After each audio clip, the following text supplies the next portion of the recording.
Hello students. मैंने जैसे कि रिसोर्सेस एंड डेवलपमेंट वाला चैप्टर आपको स्टार्ट किया था। इसमें ही नेक्स्ट अब हम आगे वाले क्वेश्चन करने वाले हैं। इसके मैं बता चुका था आप लोगों को कि आपको कितने नंबर का क्वेश्चन आएगा, कितने मार्किंग की चैप्टर की मार्किंग होती है। दे रखा है सबसे फर्स्ट में, तो सबसे मोस्ट इंपोर्टेंट है सस्टेनेबल डेवलपमेंट। आपको सस्टेनेबल डेवलपमेंट याद करना मोस्ट इंपोर्टेंट क्वेश्चन इस चैप्टर का। Sustainable development economic developments mean development should take place without damaging environment.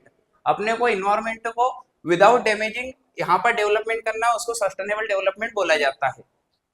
And development in the present should not compromise with the need of the future generation. हमें future generation की जो needs है उनको भी देखना है। Future में मतलब फ्यूचर जनरेशन को भी ये काम आना चाहिए, ऐसा डेवलपमेंट करना है। इसको सस्टेनेबल डेवलपमेंट बोला जाता है।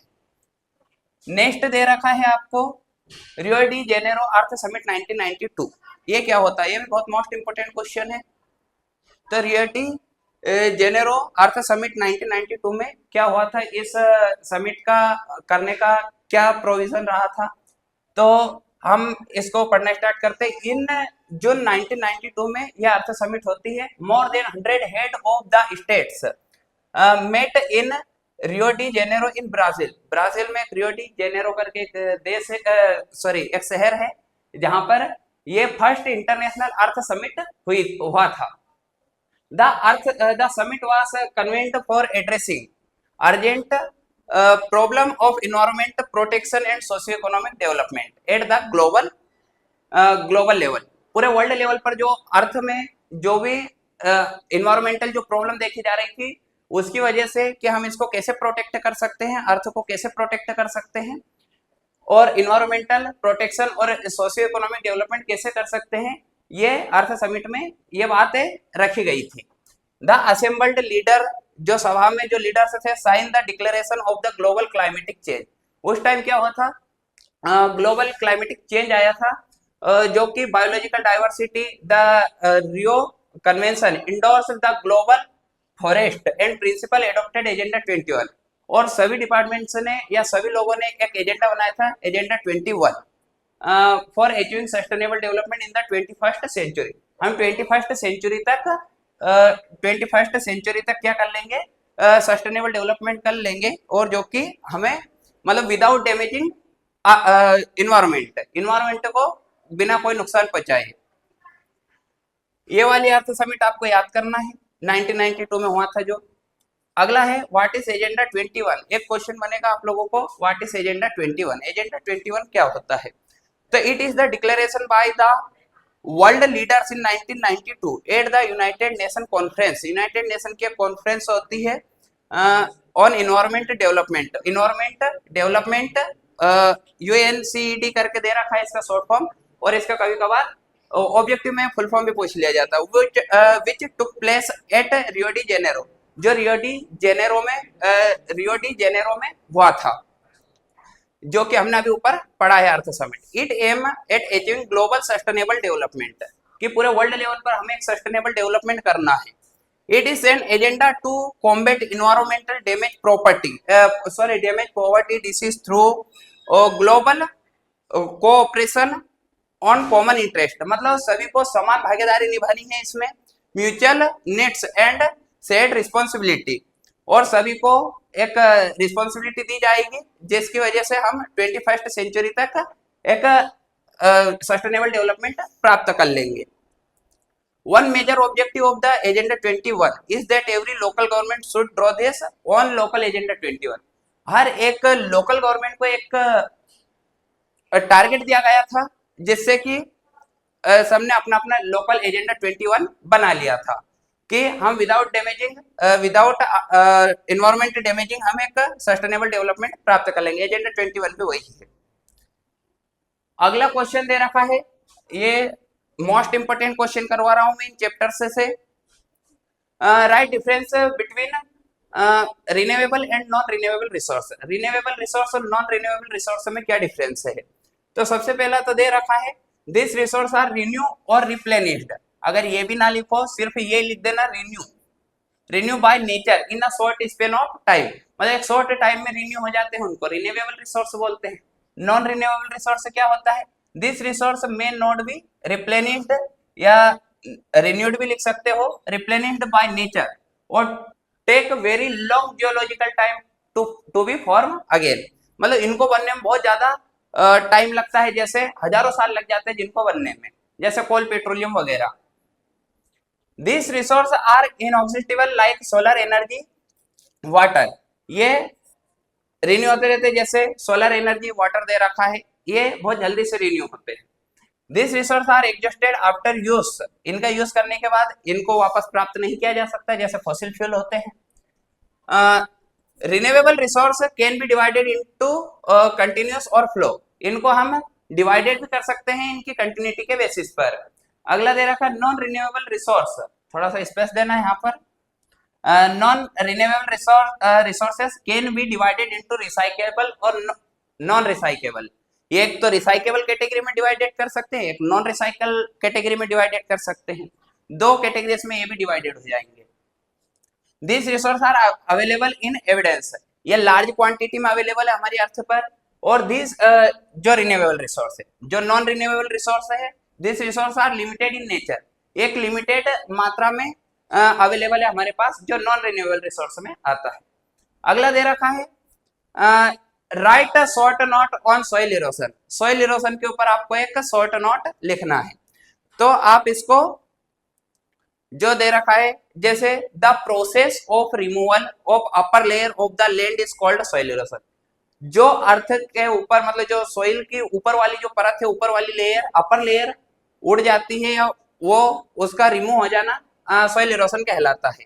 द फर्स्ट कॉज, इसके कॉसेस क्या है, कारण क्या क्या है? The first causes of soil erosion is fast flowing water, एक तो अगर ज्यादा तेजी से पानी बहेगा तो वो भी मिट्टी को अपने साथ बहाकर ले जाएगा। एंड फास्ट फ्लोइंग विंड्स, जैसे बहुत तेज हवाएं चलती है तो वो भी मिट्टी को उड़ाकर ले जाती है, इससे भी सॉइल इरोशन होता है। Both of them carry away the top fertile layer, ये सॉइल की जो टॉप लेयर होती है, जो कि फर्टाइल अपन मानते हैं, जिसके ऊपर अपन एग्रीकल्चर करते हैं, वो फर्टाइल लेयर को रिमूव कर देता है soil with them and make land unusable for agriculture, और एग्रीकल्चर के लिए ये बहुत ही अनयूजेबल हो जाती है, मतलब कोई यूज की नहीं रह जाती एग्रीकल्चर के लिए। Some human factor also promote soil erosion, अब बेटा इसमें सबसे ज्यादा भागीदारी तो हमारे ह्यूमन से की है, मतलब जो ह्यूमन फैक्टर है ये इसको प्रमोट करे जा रहा है। सॉइल इरोशन में सबसे बड़ा हाथ अगर किसी का है तो ह्यूमन बींग्स का ही है। They move small and big hills with the desire to get sands, gravels, ये मार्बल है बेटा, है ना, मार्बल, सिल्ट, एटीसी, इनको निकालने के चक्कर में हम अर्थ के ऊपर की जो लेयर है वो खत्म करते जा रहे हैं, जो सॉइल, जो एग्रीकल्चर के लिए यूजेबल थी उसको हम खत्म करते जा रहे हैं। Inspire bye there construction work, अगर हमें कंस्ट्रक्शन वर्क करना है तो हम हिल्स वाले एरिया को खोदते रहते हैं, उनको वहां से कुछ मार्बल्स वगैरह निकालते रहते हैं, तो ये सब कॉन्ट्रैक्शन में काम आता है। कॉन्ट्रैक्शन वर्क के लिए ही अपन छोटे बड़े हिल्स को खत्म करते रहेंगे तो मतलब सॉइल इरोशन तो हो गई ही। They turn into deep ravine due to soil erosion है बेटा, ये है ना, थोड़ी सी मिस्टेक हो गई।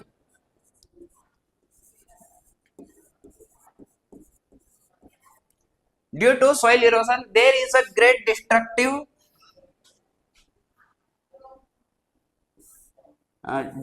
है बेटा, ये great destructive effect on the fertility of the soil, और ये सॉइल की फर्टिलिटी को खत्म करने का काम करता है। ये इसका पूरा का पूरा इफेक्ट किसके ऊपर पड़ेगा? सॉइल की फर्टिलिटी के ऊपर, सॉइल फर्टाइल नहीं रहने देगा, यही सॉइल इरोशन है। इसके ऊपर आप शॉर्ट नोट आपकी लैंग्वेज में भी लिख सकते हो अगर आपको इसके बारे में थोड़ी बहुत जानकारी है तो। अगला हमारा क्वेश्चन दे रखा है difference between bangar soil and khadar soil, bangar soil और खादर सॉइल में क्या डिफरेंस है? तो सबसे पहले डिफरेंस क्रिएट करते हैं, 2 नंबर में डिफरेंस भी आ सकता है और एक 3 नंबर में पूछा जा सकता है, 4 नंबर का टोटल चैप्टर है हमारा। तो बागर soil is old alluvial soil, old alluvial soil को बागर सॉइल बोला जाता है। खादर सॉइल क्या होती है? Khadar soil is new alluvial soil, new alluvial soil को ही खादर सॉइल बोला जाता है। बागर ओफन्स कंटेन कंकर नोड्यूल्स। इसमें कंकर नोड्यूल्स रहते हैं, छोटे छोटे स्टोन्स देखे होंगे आप लोगों ने। ये जो अपन कंकर पत्थर बोलते हैं वही नोड्यूल्स इसमें पाए जाते हैं बागर सॉइल में। विथ कैल्शियम कार्बोनेट इन सब सॉइल, इसके सब सॉइल में कैल्शियम कार्बोनेट के भी कुछ पार्टिकल्स आपको देखने को मिल जाते हैं। ये सेकंड पॉइंट हुआ बागर सॉइल का। खादर सॉइल का सेकंड पॉइंट देखेंगे। Khadar is a thinner, more sandy and free from kankar nodules है। खादर सॉइल में कोई कंकर नोड्यूल्स नहीं रहते हैं, ये सैंडी रहती है। सैंडी मतलब जो रेतीली टाइप की एक सॉइल रहती है।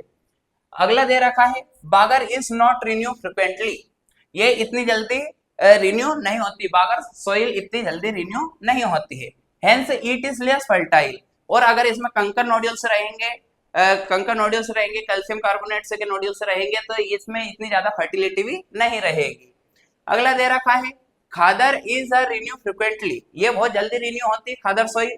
इज मोर फर्टाइल, और ये बहुत ज्यादा फर्टाइल रहती है क्योंकि इसमें कंकर नोड्यूल्स इतने ज्यादा नहीं रहते हैं। ठीक है, आया इतना समझ में आप लोगों को? अगर आप लोगों को इतना समझ में आया है तो हमारे चैनल को सब्सक्राइब कीजिए और वीडियो को लाइक कीजिए। नेक्स्ट दे रखा है डिफरेंस बिटवीन बागर सॉइल, सॉरी ये क्वेश्चन गलत नोट हो गया है यहाँ पर। डिफरेंस बिटवीन ब्लैक सॉइल है, ये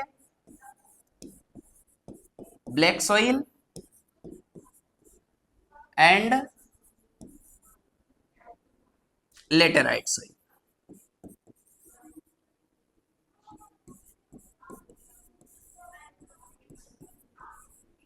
बागर सॉइल और लेटेराइट सॉइल में क्या डिफरेंस है? तो सबसे पहले हम ब्लैक सॉइल और लेटेराइट सॉइल में डिफरेंस देख लेते हैं। Regular soil is local name, ये नेम है। Regular soil is the local name given to the black soil, black soil को ही रेगुलर सॉइल बोला जाता है, इसका लोकल नेम है। और cotton grow evidently in it, इसमें सबसे ज्यादा जो प्रोडक्शन होता है या किसके लिए सबसे अच्छी ब्लैक सॉइल किसके लिए सबसे अच्छी मानी जाती है? तो कॉटन के लिए। So it is also called cotton soil, तो इसको हम कॉटन सॉइल भी बोल सकते हैं। This soil has come into existence by the solidification of lava spread over large area during volcanic activity. जब वोल्केनिक एक्टिविटी होती है, जब लावा निकलता है, तो ये उससे बनी होती है। नेक्स्ट दे रखा है laterite soil. This soil has come into existence because of leaching process in the heavy rainfall, ये सबसे ज्यादा हेवी रेनफॉल वाले एरिया में मिलती है। Areas of areas of tropical India is called laterite soil, जो ट्रॉपिकल इंडिया वाला जो पार्ट है, ट्रॉपिकल इंडिया जिसको बोलते हैं, उसमें इस सॉइल को लेटेराइट सॉइल बोला जाता है। 2 मिनट रुकना बेटा।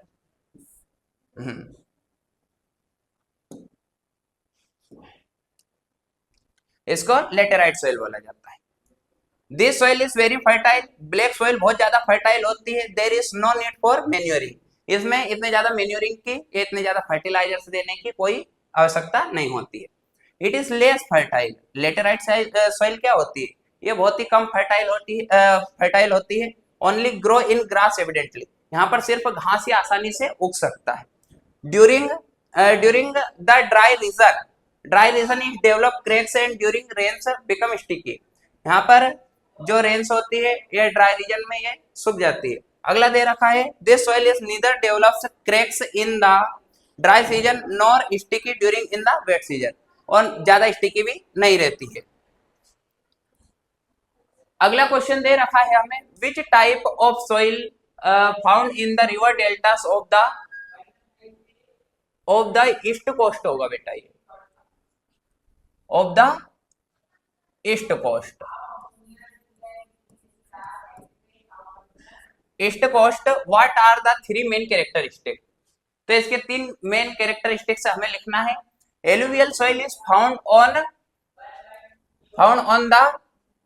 ऑन द है बेटा, on the river delta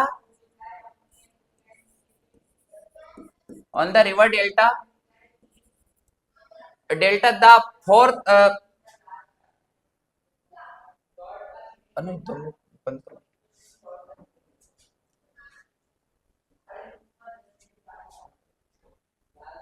alluvial soil is found on the river deltas. The fourth coast, the main features of alluvial soil are as follow. तो इसकी कैरेक्टरिस्टिक कौन कौन सी है? It is made up deposit by 3 important river system, 3 important river system से ये मिलकर बनी है ये वाली सॉइल। 2 मिनट।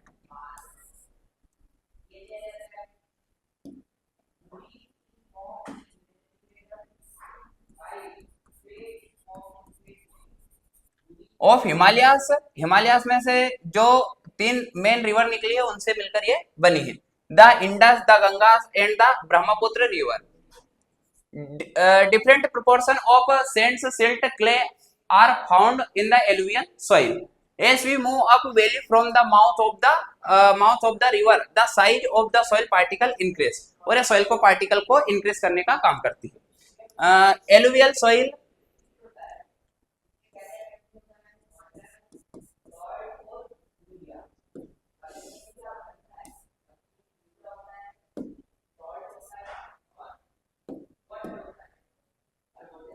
स्पेलिंग सही लिखना बेटा। alluvial soil is very fertile. alluvial soil बहुत fertile होती है। most of the alluvial soil are rich in potash. इसमें सबसे ज्यादा मात्रा में potash, phosphorus and Lyme's which make them suitable for the cultivation. यही इसको कल्टीवेशन के लिए सुटेबल बनाती है। और सबसे ज्यादा सुटेबल है कल्टीवेशन के लिए शुगर केन के कल्टीवेशन, राइस का कल्टीवेशन, व्हीट कल्टीवेशन और other cereal crops and pulses के लिए बहुत ज्यादा हमारे लिए फर्टाइल हो जाती है। Intensive farming is done alluvial soil area due to high fertility. इसमें इंटेंसिव फार्मिंग सबसे ज्यादा की जाती है। अगला क्वेश्चन दे रखा है हमें, what step should be taken to prevent soil erosion in hilly areas.